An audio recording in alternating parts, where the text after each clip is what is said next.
Il est 8h33 et vous êtes bien sur RMC et BFM TV. Bonjour Linda Kebab. Bonjour. Merci de venir répondre à mes questions ce matin. Vous êtes la déléguée nationale du syndicat Unité SGP Police FO. On va revenir bien sûr sur ce drame de Roubaix. On va aussi parler de la question de la lutte contre la drogue, de la décivilisation aussi, comme nous dit Emmanuel Macron, de la montée de la violence. Mais d'abord, ce drame, bien sûr, vous serez tout à l'heure à Roubaix pour l'hommage qui sera rendu à Paul, Manon et Steven. Ils sont morts en fonction. Ils sont morts à Roubaix face à un homme en contresens qui roulait sous l'emprise de l'alcool, du cannabis et qui roulait trop vite. D'abord, l'émotion, ce moment d'émotion qui va être rendu par la nation. Emmanuel Macron sera présent. C'est important pour vous de partager cette émotion. On sent que vous êtes tous policiers, encore extrêmement émus quelques jours après. Émus, sidérés et encore à quelques heures de cet hommage, nous n'y croyons pas. 3 d'entre nous, d'un coup fauchés, une brigade décimée, un service traumatisé, des familles brisées. Steven, Paul, Manon, un père de famille, d'un enfant qui ne verra plus son père, un futur père dont l'enfant ne connaîtra jamais finalement qu'est-ce que la figure paternelle, et une jeune fille aux portes de la vie.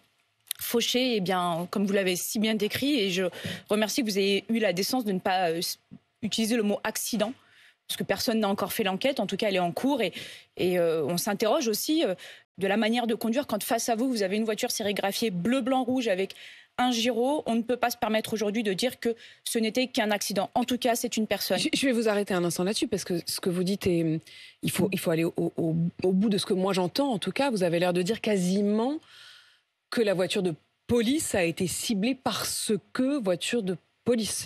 Non, je dis juste que depuis plusieurs jours, on entend dire, notamment sur les plateaux télé, que ce n'est qu'un banal accident. Alors, il n'y a jamais rien de banal dans un accident dramatique qui fauche des vies. Encore moins rien de banal lorsqu'il s'agit d'une personne qui a consommé de l'alcool. On parle de 2 grammes dans le sang. Ça veut dire 10 verres, pour que les gens comprennent, c'est 10 verres de whisky par exemple. Et puis également de la consommation de stupéfiants. Mais c'est aussi une personne qui arrive en face d'une voiture de police bleu, blanc, rouge, voiture de police qui a le bleu. Et donc, du coup, aujourd'hui, on ne peut pas se contenter de dire... Le gyrophare activé. C'est vraiment une voiture visible. C'est une voiture extrêmement visible. Alors, certes, il roule à 120 au-dessus de la limitation de vitesse autorisée, mais néanmoins, qui roule certainement à une vitesse où il peut encore manœuvrer et potentiellement choisir peut-être autre chose, peut-être la fuite, le refus d'obtempérer en passant par le choc, ça arrive aussi. Tout est possible. Ce que je veux dire aujourd'hui, c'est qu'à cette heure-ci... que le conducteur est mort. Oui, je rappelle justement qu'à cette heure-ci, il y a encore une enquête en cours et on ne peut pas banalement se contenter. Moi, je ne fais que répondre à ceux qui disent que ce n'est qu'un accident de la route parmi d'autres. Non, ça n'est pas un accident parmi d'autres. Déjà, c'est un accident qui a conduit à la mort de 3 personnes, 3 policiers, plus le conducteur. Mais aussi, c'est parce qu'il y a une enquête en cours et j'aimerais juste qu'on la respecte autant qu'on respecte les familles des victimes. Et justement, quand vous dites accident, il y a une réflexion en cours, on y reviendra, sur la question des sanctions. Faut-il parler d'homicide, d'homicide involontaire, d'homicide routier, comme commence à l'évoquer le ministre de l'Intérieur? Est-ce que vous iriez jusqu'à dire, certains de vos confrères le font, qu'il s'agit d'un assassinat? Alors l'assassinat suppose la préméditation, on est quand même assez au service du droit pour tenter d'être nuancé. Néanmoins, je rappelle 3 faits qui ont marqué ces dernières années. Septembre 2020, Romain Boulange, policier, qui à Villeneuve-d'Ascq, quasi au même endroit, est tué par une femme alcoolisée, qui n'a pas respecté la priorité à la voiture de police. Aujourd'hui, elle est libre. Vous savez, il y a un an environ, en mai 2022, le fils de ce chef étoilé qui est tué par un homme qui vient de voler une voiture, qui est sous stupéfiant, qui fonce dans le scooter, qui le tue. Aujourd'hui, il est libre. Et puis, il y a quelques semaines, les choux gras, l'affaire Pierre Palmade, une famille décimée, un enfant polytraumatisé. Aujourd'hui, il est libre. Pourquoi? Parce qu'on a affaire aujourd'hui à l'homicide involontaire qui est un délit. Or, on ne peut plus décemment dire, et on entend les associations des familles des victimes, d'ailleurs ce chef étoilé l'a dit il y a quelques jours, qu'on n'a plus le droit d'utiliser le mot involontaire, c'est indécent. La justice doit aussi répondre à une forme de réparation aux victimes. Et oui, c'est du crime sur la route. Alors on peut criminaliser, on peut déjà changer l'étymologie et ôter ce principe d'homicide involontaire, parce que quand vous buvez, que vous consommez du stupéfiant et que vous prenez une arme par destination entre les mains... Qui est la voiture, on ne peut pas se contenter de l'involontaire. Donc oui, la criminalisation de cette infraction qui serait l'homicide routier, moi je pense que c'est quelque chose de tout à fait intéressant, en tout cas quelque chose qui mérite d'être réfléchi. J'ai entendu le ministre utiliser en effet l'expression d'homicide routier. Moi je vais aller plus loin que cette étymologie qui est proposée par le ministre. Aller jusqu'où? Parce qu'en fait, lui, ce qu'il propose, c'est en effet ne plus utiliser le mot involontaire qui brutalise encore plus les familles des victimes. Mais en fait, c'est de criminaliser, parce que l'homicide involontaire est un délit. C'est 10 ans maximum. En général, c'est quelques vous mois avec distinguez, est-ce que vous pouvez bien nous l'expliquer, parce que tout le monde n'a pas ça en tête, vous distinguez il y a une distinction dans le code entre délit et crime. Oui, déjà, c'est la peine maximale. Déjà, vous êtes jugé en correctionnel quand vous êtes sur un délit, donc 10 ans maximum en correctionnel. Et puis quand vous êtes sur un crime, c'est aux assises. Et en l'occurrence, on pourrait aller jusqu'à 15 ou 20 ans. Et on nous oppose le fait que le côté involontaire empêcherait cette criminalisation. Je rappelle juste que dans le code pénal, ça existe. Violence volontaire ayant entraîné la mort sans intention de la donner, c'est 15 ans aujourd'hui dans le code pénal. C'est un crime. C'est un crime. Voilà. Lorsqu'on y ajoute des circonstances aggravantes, notamment la réunion, le fait de le faire à plusieurs, ou une arme même par destination comme une batte de baseball, ça peut aller jusqu'à 20 ans. Alors pourquoi est-ce qu'une personne qui consomme de l'alcool, du stupéfiant, qui roule à haute vitesse et qui percute et tue des vies, se contenterait d'être traité comme un délinquant et potentiellement être libéré avant ses 1 an de détention provisoire? Ça se discute. Je précise d'ailleurs, à propos de Pierre Palmade, puisque vous disiez qu'il était libre, qu'en effet, on a pu le voir sur certaines photos dans les rues. Pour autant, il est sous contrôle judiciaire. Il est sous contrôle judiciaire, mais il est libre. Linda Kebab, quand vous dites tout cela, est-ce que vous vous dites que quand on regarde le profil de celui qui conduisait, qui était connu mais pour des faits de droit commun, mais qui en effet avait bu, était sous l'emprise de cannabis, avait également des problèmes, semble-t-il, à vérifier d'assurance de la voiture, de permis de conduire, est-ce que vous allez jusqu'à vous dire que cet événement-là, mais d'autres dans le même esprit tristement, pourraient être évité? Bien sûr que cela pourrait être évité. En réalité, cet accident, c'est dramatiquement, et c'est peut-être aussi la raison de la colère dans nos rangs, c'est la résultante de ce que nous dénonçons, cette incapacité de notre société en France à répondre en fait à la délinquance qui progressivement augmente un petit peu plus et repousse plus loin en fait le goût de la défiance à l'autorité et à la loi. Et donc oui, on n'y répond pas. On a une personne qui est condamnée, en tout cas connu pour trafic de stupéfiants plusieurs fois, qui est connu pour de multitudes d'incivilités et de petites infractions, on va les appeler comme ça. Je précise d'ailleurs que le passager de ce véhicule, alors qu'il a été blessé évidemment dans la collision, au moment où les pompiers sont arrivés pour le soigner et peut-être même le sauver, vu la violence du choc, a insulté violemment les pompiers qui étaient en train de le soigner. Alors, les pompiers envisagent de porter plainte. Il insulte les pompiers. Pour la petite anecdote, il a insulté également les collègues lorsque tout simplement ils lui ont demandé son identité. Il a copieusement insulté les maires de nos collègues, tout ça sur la qui venaient de constater la mort des leurs en fait. Nous on a eu l'information en direct, ça a été répercuté sur les ondes. Il a insulté les collègues puis les pompiers qui venaient le secourir. Sur la scène de l'accident? Oui, sur la scène de l'accident. Lui-même passager de la voiture qui a commis l'accident. En direct. Nous avons eu l'information en direct. C'est dire à quel point l'indécence en fait de ces personnes, lorsque l'on a participé, alors je ne dis pas qu'il est complice de l'auteur, mais là, en tout cas, lorsqu'on est dans un véhicule dont le conducteur a consommé et qui vient de tuer, la moindre des choses aurait été d'avoir de la décence. Alors j'entends certains journalistes, et j'ai notamment pointé du doigt un article de La Voix du Nord qui a déjà fait le procès en disant que ce comportement était seulement dû à la désinhibition due à l'alcool. Enfin, je trouve que c'est juste une injure. En fait, non, ce comportement, c'est celui d'un voyou qui fait fi, en réalité, de la situation que lui et son ami ont provoquée. On imagine que quand les pompiers viennent vous sauver, en effet, la moindre des choses est peut-être de dire merci. Sans aller jusque-là, est-ce que le simple fait d'avoir été non seulement pas dire merci, mais même d'insulter, je sais que les pompiers, effectivement, envisagent la plainte, est-ce que vos confrères qui ont été insultés pourraient eux aussi porter plainte? Ils pourraient, ça n'est pas une information qui nous a été donnée, contrairement à ce que beaucoup disent, et notamment des associations d'avocats, nous laissons passer beaucoup d'outrages parce que malheureusement on a une capacité de résilience et que on a une société qui aujourd'hui fait fi de plus en plus à l'autorité. Vous avez vu, je fais la transition avec votre prochaine question probablement sur le fait que l'autorité dans notre civilisation n'est plus reconnue. Alors l'autorité, je vais y venir, mais c'était pas ma prochaine question, parce que ma prochaine question elle est sur la question des sanctions. On a parlé de l'homicide, homicide involontaire qui pourrait passer à homicide routier, voire même, demandez-vous, à relever du domaine du crime. Il y a aussi une question qui est sur ceux qui sont les consommateurs de drogue. C'était son cas, non seulement trafiquant, mais sous l'emprise de stupéfiants. Il y a eu depuis le drame de Trappes avec cette petite fille de 6 ans qui a été renversée par une conductrice qui elle-même était sous l'emprise du cannabis. Le ministre de l'Intérieur dit qu'il faut sanctionner encore davantage les consommateurs, passer peut-être à des amendes de 1 000 € pour les consommateurs de cannabis. Est-ce que c'est une solution? Est-ce que c'est réaliste? Est-ce qu'aujourd'hui, parce que pour l'instant, il y a déjà normalement des amendes, quand vous fumez un joint, vous êtes censé pouvoir payer jusqu'à 200 € d'amende. Est-ce que c'est appliqué déjà? C'est appliqué oui et non. Vous savez, c'est comme toutes les amendes. Ce sont toujours les mêmes qui payent et de toute manière, beaucoup ont une insolvabilité ou la créent. Donc, beaucoup aussi échappent à cette amende. Il y a évidemment, si on veut augmenter les amendes, il n'y a pas de problème. Mais en fait, il y a aussi tout le travail en amont. Quel est le travail en matière de prévention dans la lutte contre la consommation des stupéfiants? On a tous été un jour témoins d'une campagne de sensibilisation contre l'alcool au volant, par exemple, ou contre la consommation d'alcool tout court. Mais il y a aussi un tabou, en fait, dans notre pays de dire que oui, il y a une consommation extrêmement forte, et notamment du cannabis dans notre pays, cannabis qui a des conséquences sur le comportement des conducteurs, même plusieurs jours après, et bien juste d'expliquer aux gens que oui, la consommation de cannabis a des conséquences sur la santé. Moi, j'ai une observation très empirique sur le terrain, une expérience de policière. Oui, le cannabis participe aussi à rendre schizophrène, et notamment, c'est aujourd'hui des études qui viennent confirmer ce que nous, on a constaté sur le terrain. Et notamment les jeunes hommes qui sont exposés tôt, régulièrement, et qui sont ensuite victimes de schizophrénie. Ça a donc des conséquences sur la santé, ça a aussi des conséquences sur la vie des autres. Et donc sur ça aussi, il faut faire de la prévention. Il y a un tabou là-dessus, parce que c'est vrai qu'on a eu beaucoup de campagnes, et il y en a régulièrement sur le fait que boire ou conduire, il faut choisir, sur toutes ces questions-là. Ça n'a pas été le cas sur la drogue, pour une question qui paraît très théorique, qui est qu'en effet, comme la drogue n'est pas autorisée dans ce pays, contrairement à l'alcool, mais on ne peut pas faire des campagnes contre l'usage de la drogue, parce que ce serait reconnaître de manière tacite qu'il y a des consommateurs de drogue. On est dans un truc de fou. Vous avez tout dit. Ce serait reconnaître qu'il y a des consommateurs. Or, on sait aujourd'hui... Donc on préfère pas faire de campagne. Eh bien, on préfère regarder sous le tapis et mettre des amendes. Parce que ce serait reconnaître qu'il y a des consommateurs de drogue. C'est ça. En fait, on fait reposer encore une fois la responsabilité sur les épaules des forces de l'ordre. Vous savez, c'est comme les violences conjugales.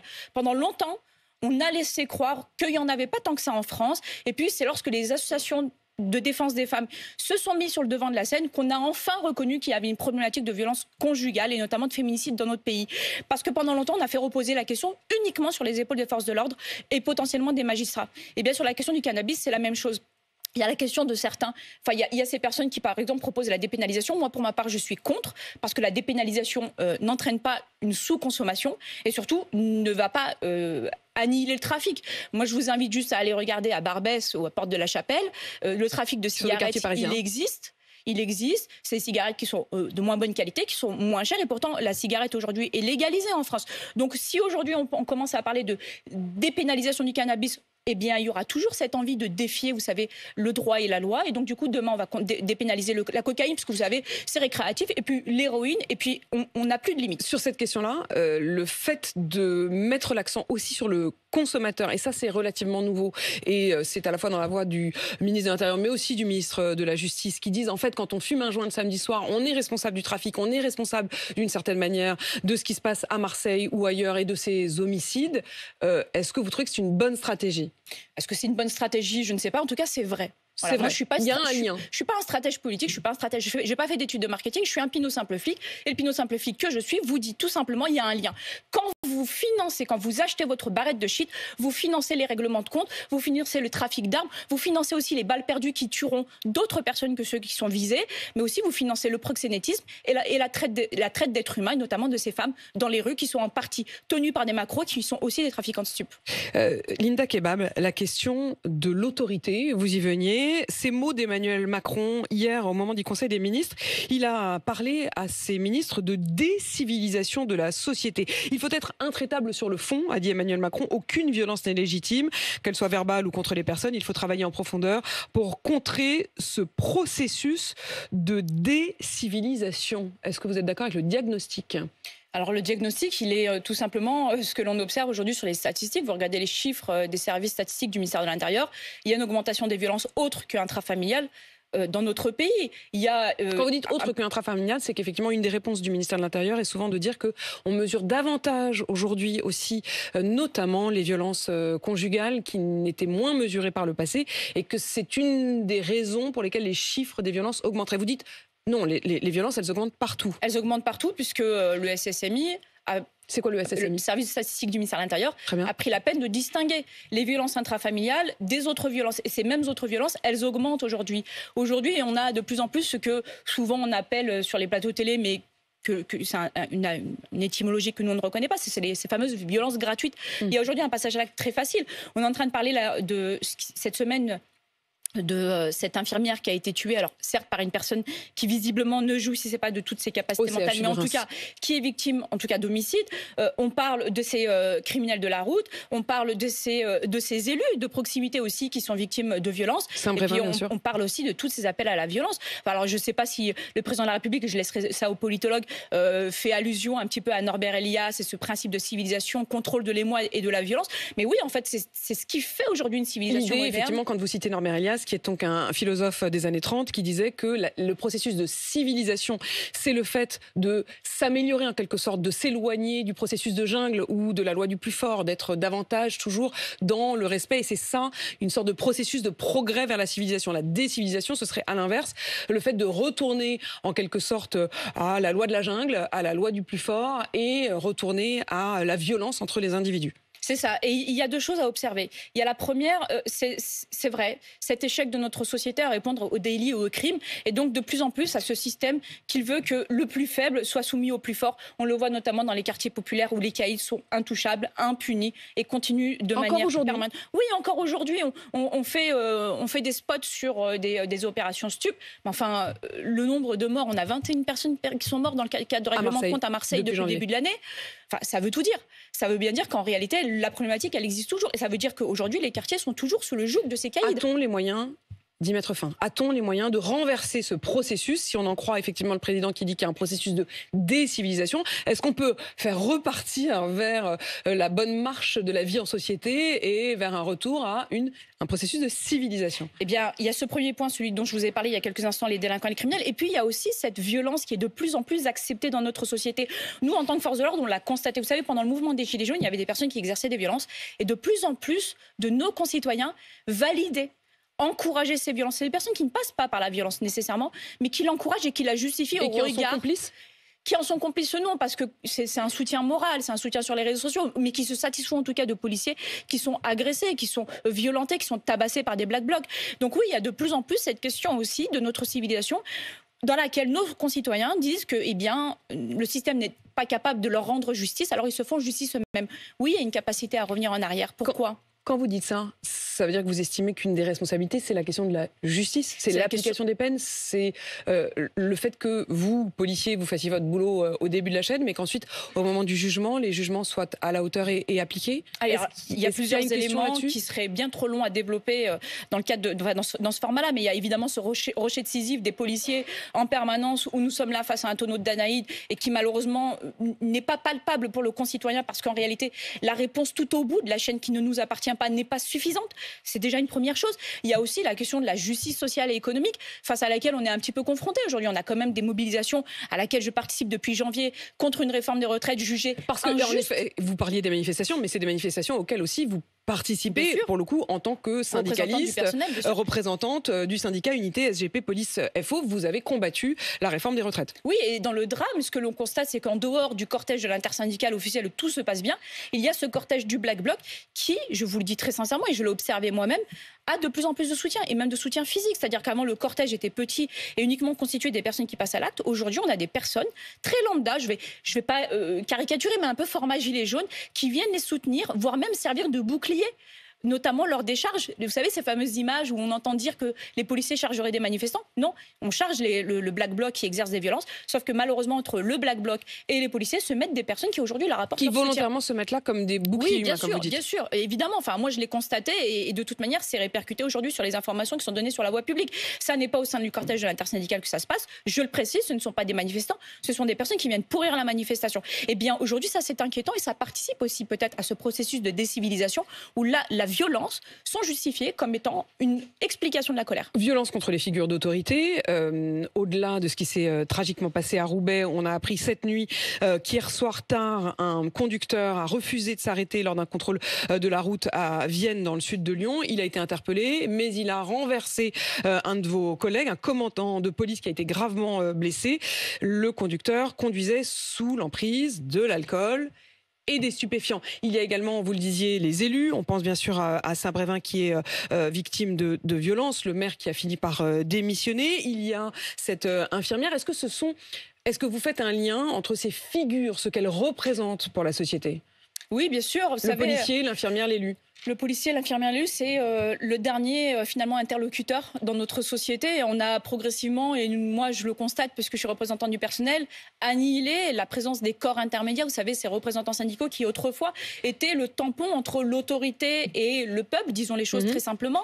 Et donc du coup qui permettait un petit peu cette médiation. Et progressivement, on a eu des politiques qui ont dit que les corps intermédiaires n'avaient pas d'importance. Et puis malheureusement aujourd'hui, ce sont ceux de proximité qui prennent, le policier, l'infirmier, le professeur aussi qu'on a oublié. L'élu de proximité, ce sont des personnes qui sont en réalité reconnues. Et le pompier, on le disait tout à l'heure, insulté encore une fois, alors qu'il vient sauver des figures qui sont reconnues, vous savez, madame, en réalité. Mais parce qu'elles sont reconnues, elles doivent payer pour ceux qui ne sont pas atteignables. Merci Linda Kebab d'être venue dans ce studio. Je vous laisse filer puisque vous partez en direction de Roubaix, puisque vous allez évidemment rendre hommage à vos collègues. Vous êtes délégué national du syndicat Unité SGP Police FO. Il est 8h53 sur RMC BFM TV.